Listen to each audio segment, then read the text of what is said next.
बच्चों नमस्ते। आज हम हिंदी कुमार भारती कक्षा 10वीं में जो 12 नंबर की जो हमारी कविता है वह है गजले। गजल गजल का आपने नाम सुना होगा। एक से ज्यादा जो गजल रहती है उसको गजले कहते हैं। और इस गजले जो है वो है पूरक पठन है। परीक्षा में 4 अंक का इस पर प्रश्न पूछा जाता है। अगर आपको इस पाठ में से, इस कविता में से अगर आपको कुछ जानकारी रहेंगी तो आपको 4 अंक प्राप्त हो सकते हैं। कैसे मिलते हैं मैं आपको थोड़ी देर में बाद में बताऊंगा। अदम गोंडवी जी इस गजल के गजलकार है। तो चलो हम देखेंगे। सबसे पहले बच्चों परिचय देखेंगे गजलकार का। अदम गोंडवी जी का मूल नाम रामनाथ सिंह है।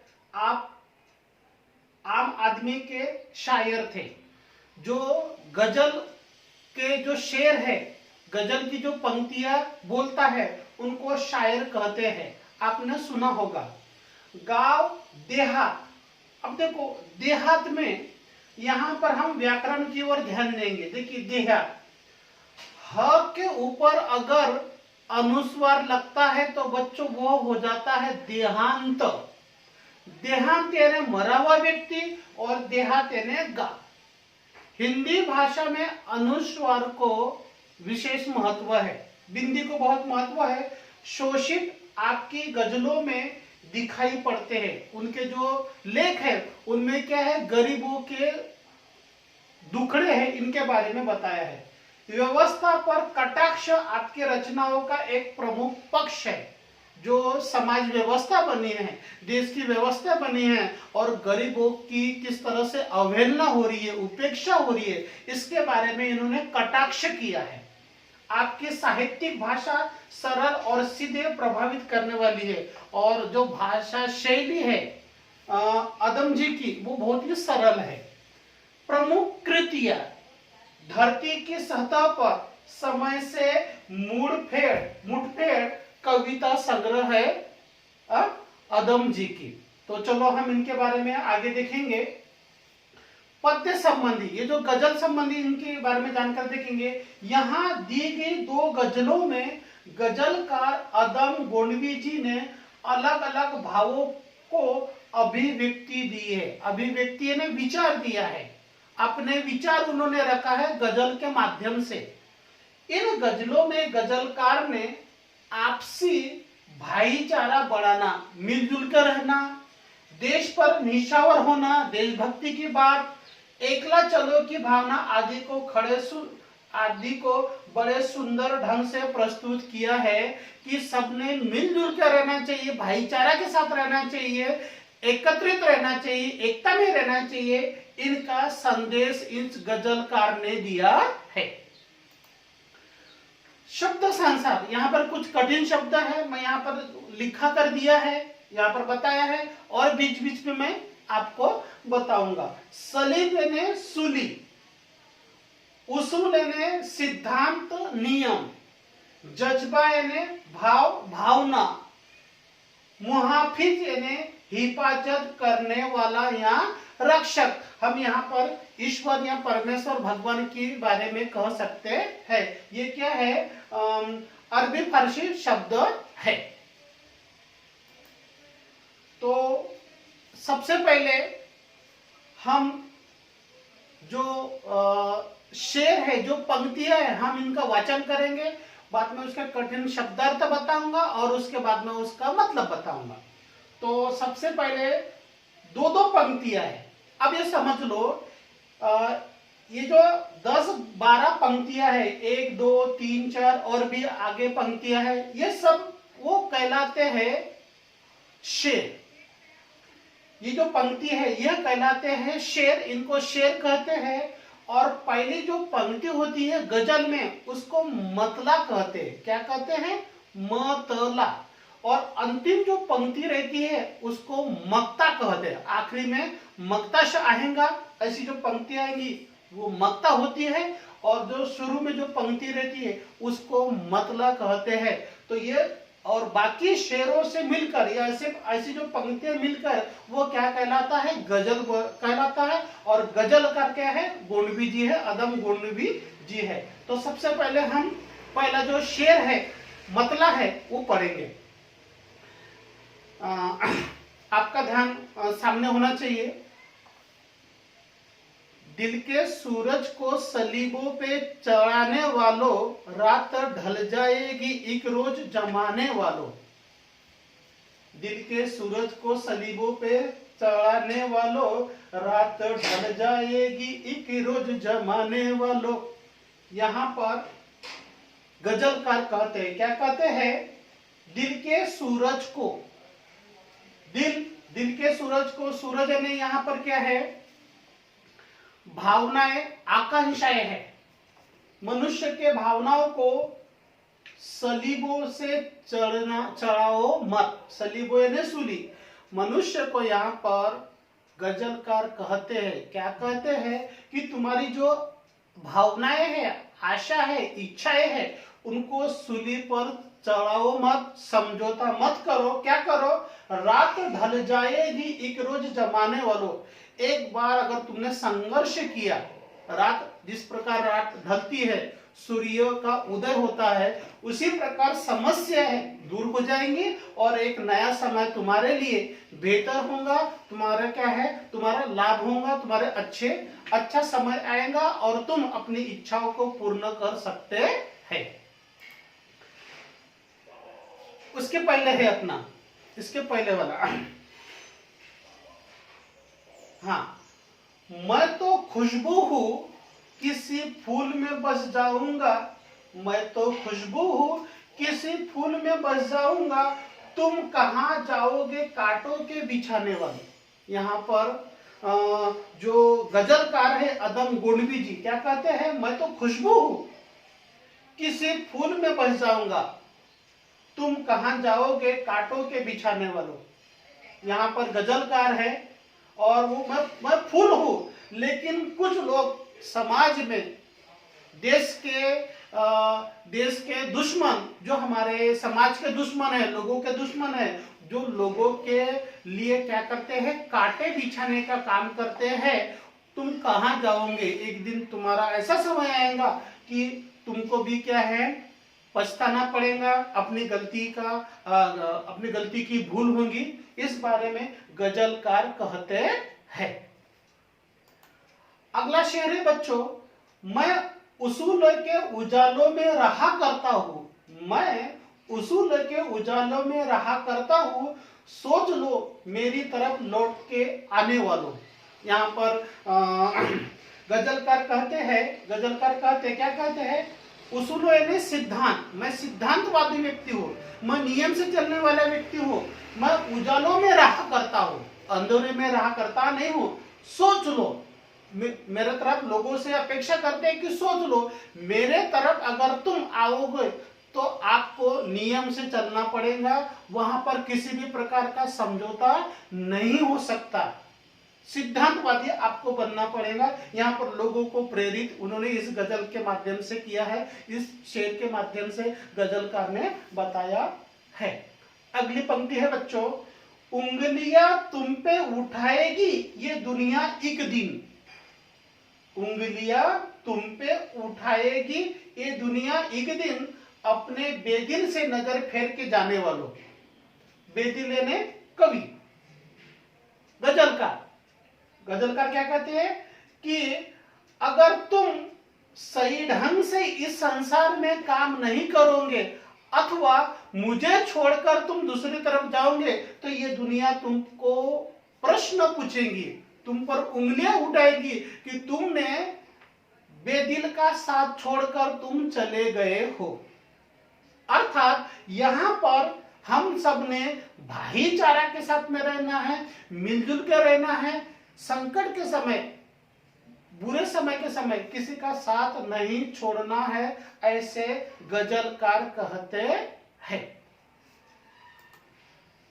अगला शेर है बच्चों, जहां पर भाइयों में प्यार का सागर नहीं होता जहां पर भाइयों में प्यार का सागर नहीं होता वो ईंटों का मका होता है, लेकिन घर नहीं होता।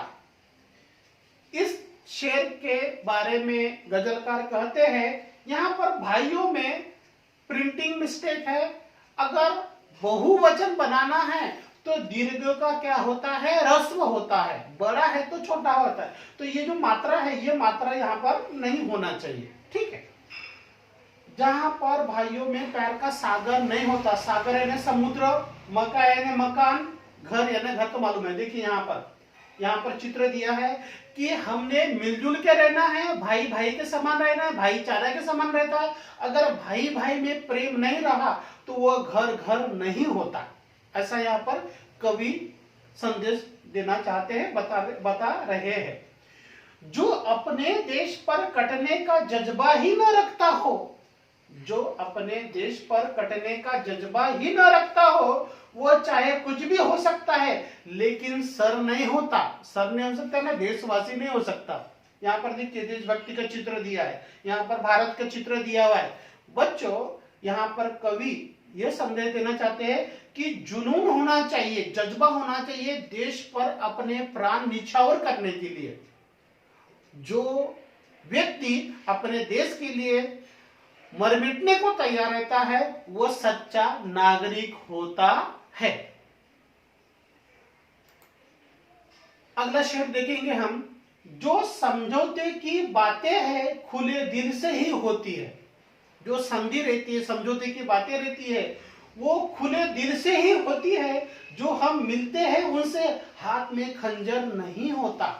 हमने अगर किसी के साथ में समझौता करना है, मेल मिलाप करना है, तो हमारे हाथ में खंजर नहीं होना चाहिए। खंजर नहीं होना चाहिए, यहाँ पर देखिए खुले दिल से काम करना है। यहाँ पर देखिए मिलजुल के रहना है, भाईचारे के साथ में रहना है, समझौते के साथ करना है। किसी भी प्रकार के छल कपट हमारे मन में नहीं होना चाहिए। हमने क्या करना चाहिए, एक भाई जिस तरह से दूसरे भाई के साथ में रहता है उसी प्रकार से एक नागरिक ने दूसरे नागरिक के साथ में रहना चाहिए। मन में किसी प्रकार का द्वेष और छल कपट नहीं रखना चाहिए। ऐसा संदेश कवि इन शेर के माध्यम से बता रहे हैं। अगली पंक्ति है, हकीकत और होती है नजर कुछ और होता है। हकीकत यानी सच्चाई, सच्चाई और होती है और नजर कुछ और होते हैं। जहां पर फूल खिलते हैं वहां पत्थर नहीं होता। देखिए कितनी सुंदर पंक्ति है, बहुत ही सुंदर पंक्ति है। सरल भाषा में पंक्ति है, आप इनको कंठस्थ कर सकते हैं, याद कर सकते हैं, अपने सगे संबंधी दोस्तों को बता सकते हैं। क्या है यहाँ पर, हकीकत और होती है नजर कुछ और होता है। कुछ लोग हमारे समाज में वास्तविकता अलग होती है और उनकी नजर कुछ और होती है। ऐसे लोग जल्दी पकड़ में आ जाते हैं, पहचान में आ जाते हैं। जहां पर फूल खिलते हैं बच्चों वहां पर पत्थर नहीं होता। यहाँ पे नेकी कर दरिया में डाल, यानी कर भला तो हो भला। इस कहावत के माध्यम से कवि यहाँ पर संदेश देना चाहते हैं कि मन में किसी भी प्रकार का द्वेष नहीं रखना है। हमने क्या करना है, निस्वार्थ भाव से काम करना है। जो एक सीमा में रहकर रोशनी देता है बेदिल को, बेदिल यानी कवि को वो जुगनू तो हो लेकिन कभी दिनकर नहीं होता। कवि यहाँ पर कहते हैं जो एक सीमा में, एक मर्यादा में रहकर रोशनी देता है वो जुगनू हो तो लेकिन कभी दिनकर नहीं हो सकता। मर्यादा रहती है, यह जुगनू नाम का कीड़ा जो मर्यादा में रहकर क्या करता है, रात के समय अंधकार में हल्की हल्की थोड़ी सी रोशनी प्रदान करता है। लेकिन उसकी भी मर्यादा है, वो सूर्य नहीं बन सकता। अर्थात यहाँ पर कहने का तात्पर्य यह है कि हमने कुछ मर्यादा है, कुछ सीमा है, उसके दायरे में रहकर ही हम क्या कर सकते हैं, कार्य कर सकते हैं। अगली पंक्ति है गजलकार की। गजलकार क्या कहते हैं, एक कदम चलते हैं और चल के ठहर जाते हैं। हम तो अब वक्त की आहट से भी डर जाते हैं। यहाँ पर अनुभव के बोल गजलकार बता रहे। गजलकार क्या कहते हैं, एक कदम चलते हैं और चल के ठहर जाते हैं। हमने घाट घाट का पानी पिया है, हमने अनुभव के माध्यम से कुछ लोगों को पहचाना है, समाज में किस प्रकार के लोग रहते हैं। हम तो अब वक्त की समय देखकर और उसकी आहट देखकर हम पहचान लेते हैं कि आगे क्या है, मुश्किल है, आगे समस्या है, वहां पर हमें चोट मिल सकती है। वक्त यानी समय। यहाँ पर कवि गजलकार इस पंक्ति के माध्यम से संदेश दे रहे हैं। चलते समय को देखकर हम क्या है, ताड़ लेते हैं, पहचान लेते हैं कि किस प्रकार की है, हमें कोई नुकसान तो न हो। अगला शेर है बच्चों, जो भी इस आग के दरिया में उतर जाते हैं वही तपते हुए सोने से निखर जाते हैं। बहुत ही बढ़िया पंक्ति है, संघर्षशील पंक्तियां है। जो भी इस आग के दरिया में, आग के दरिया में यानी जो भी व्यक्ति संघर्ष करता है, मेहनत करता है, वो क्या हो जाता है, उतरता है, वहां पर काम करता है तो तपते हुए सोने से निखर जाता है। जिस प्रकार एक धातु रहता है सोना, वो आग की दरिया में तपता है और बाद में फिर वो आकर्षित होता है, चमकीला होता है, सुंदर बनता है। उसी प्रकार सभी मनुष्य ने यहाँ पर मेहनत करना चाहिए, प्रगति होती है, उन्नति होती है, उस उन्नति से कभी भी डरना नहीं चाहिए। यहाँ पर सोने का उदाहरण यहाँ पर गजलकार ने दिया है। भीड़ के साथ चले हैं वो उधर जाते हैं। लोगों की भीड़ में क्या होता है, भीड़ के साथ चले हैं वो उधर जाते हैं, हम तो खुद राह बनाते हैं इधर जाते हैं। यहाँ पर बढ़िया पंक्ति बनाया है, बताया है कवि ने। कवि कहते हैं कि अपने आप को काबिल बनाओ, अपने आप पर भरोसा करो, यकीन करो अपने आप पर कि तुम ऐसे व्यक्ति हो। ये जो जीवन मिला है मनुष्य का बहुत ही सुंदर मिला है और हमने क्या करना है उसके हिसाब से काम करना है। अगर अपने जीवन को पहचाने तो लोगों के पीछे न दौड़ते हुए लोग अपने पीछे आएंगे। यहाँ पर कृतिशील, यहाँ पर संघर्षशील रहने की प्रेरणा गजलकार लोगों को दे रहे हैं। अंतिम ये दो पंक्तियां हैं, अंतिम दो शेर है। देखिए आगे क्या है, मेरी कश्ती का खिवैया है मुहाफिज तू है। यहाँ पर परमेश्वर के बारे में, यहाँ पर ईश्वर के बारे में बताया है। कश्ती यानी छोटी नाव, यहाँ पर परमेश्वर यानी भगवान से प्रार्थना करते हैं मनुष्य। कवि कहता है, क्या कहता है कि मेरा खिवैया है तू मेरा तारनहार है, तेरे वजह से इस संसार में आया हूं और तेरे वजह से संसार रूपी भव सागर में मैं पार कर पाऊंगा, पूर्ण कर पाऊंगा। कितने आते हैं यहाँ, कितने भंवर जाते हैं। इस भंवर, इस संसार में, ये जो संसार है, ये जो जीवन है, ये क्या है, बवंडर के समान है, ये भंवर के समान है। यहाँ पर जीवन उलझता है और इस उलझते हुए जीवन को तारनहार के रूप में आप क्या कर सकते हैं, मार्ग मिला सकते हैं। आपके वजह से सब कुछ संभव है। परमेश्वर ईश्वर की प्रार्थना करने से मनुष्य की मनोकामना पूर्ण होती है, यहाँ पर गजल बताना चाहते हैं। आगे है, जब भी आते हैं मेरी आंख में आंसू बेदिल यानी कवि गजलकार, मेरे आंखों में आंसू आते हैं, जख्म सीने के मेरे और निकल जाते हैं। मेरे जीवन में समस्या आती है, संकटें आती रहती है। मेरा मनुष्य का जीवन है, ये क्या है, संघर्षमय है, लेकिन मैं उसका सामना करता हूं और उसे पूर्ण करने की कोशिश करता हूं। समस्या आती है, जीवन है तो समस्या है और समस्या को दूर करते रहना चाहिए। मैं और मजबूत होता हूं और निखरता हूं और मैं आगे बढ़ता हूं। यहाँ पर संघर्ष से डरने की कोई जरूरत नहीं है। यहाँ पर समस्या, हमारे जीवन में बाधाएं आते रहती है, हमने उनको दूर करना है, आगे बढ़ना है। ऐसा संदेश कवि गजलकार दे रहे हैं। अब हम यहाँ पर हमारी गजल समाप्त होती है। अब कुछ कृति है, 1 या 2 कृति है, अब हम उसके बारे में देखेंगे। वाक्य पूर्ण कीजिए। घर वही होता है, यहां पर शब्द लिखना है। हम उन्हीं से मिलते हैं, शब्द लिखना है। फूल वही खिलते हैं, जुगनू कभी यह नहीं बन पाता। ऐसी कृति आती है बच्चों, और आपको क्या करना है, 2 अंक की आती है। आपको क्या करना है, कविता में से ढूंढ कर लिखनी है। अगर यह ऐसी कृतियां है तो आपको आसानी से 2 अंक प्राप्त होते हैं। 2 अंक कृति में और 2 अंक अभिव्यक्ति में। तो अब इसके उत्तर देखेंगे, ये उसके उत्तर हो गए। घर वही होता है जहां भाइयों में प्यार होता है। यहां पर देखिए भाइयों में प्यार होता है, करेक्शन आ गया। हम उन्हीं से मिलते हैं जिनके हाथ में खंजर नहीं होता है। खंजर का मतलब है अपना स्वार्थी व्यक्ति, छल कपट वाला व्यक्ति है। हम ऐसे व्यक्ति को मिलना चाहिए जो वास्तविक हो, जिसमें सच्चाई हो, उसमें धोखा न हो। फूल वही खिलते हैं जहां पत्थर नहीं होते, जुगनू कभी यह नहीं बन पाता। यानी दिनकर, दिनकर यानी सूर्य, जुगनू यानी छोटा सा ये कीड़ा है, वो अंधेरे के लिए थोड़ा सा प्रकाश रोशनी देता है, लेकिन वो सूर्य नहीं बन पाता। ये हो गया क्या है, अपनी पहली कृति का उत्तर। आपने इस प्रकार से क्या करना है, उत्तर अपने नोटबुक में, किताब में या परीक्षा में लिखना है। कृति नंबर 2, पूरक पठन में इस प्रकार की कृति आती है 4 अंक की। एक गद्य में आती है और एक पद्य में आती है। तो यह पद्य में, ठीक है।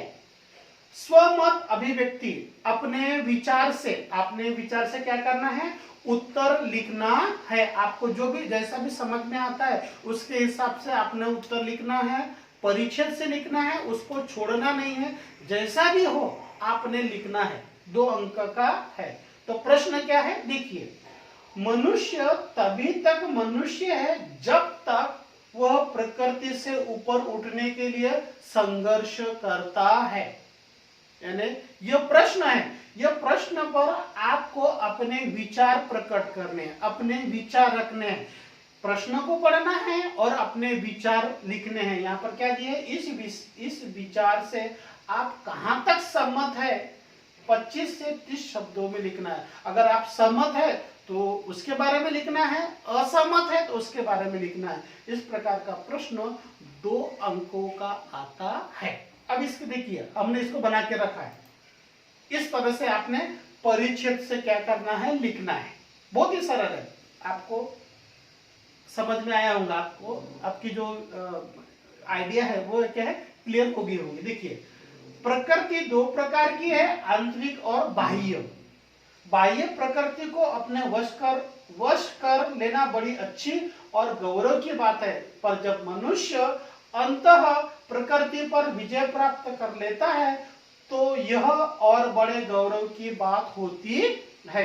ग्रहों और तारों का नियमन करने वाले नियमों का ज्ञान प्राप्त कर लेना गौरवपूर्ण है। पर मनुष्य जाति की वासनाओं, भावनाओं और इच्छाओं का नियमन करने वाले नियमों का जान लेना उससे अनंत गुना अधिक गौरवपूर्ण है। मैं इस कथन से पूरी तरह से सहमत हूं। इस तरह से उत्तर लिखने से हमारे 2 अंक प्राप्त होते हैं। आया समझ में? यहाँ पर हमारा पाठ बच्चों समाप्त होता है। उम्मीद करता हूं बाकी पाठों की तरह यह भी पाठ आपको समझ में आया होगा।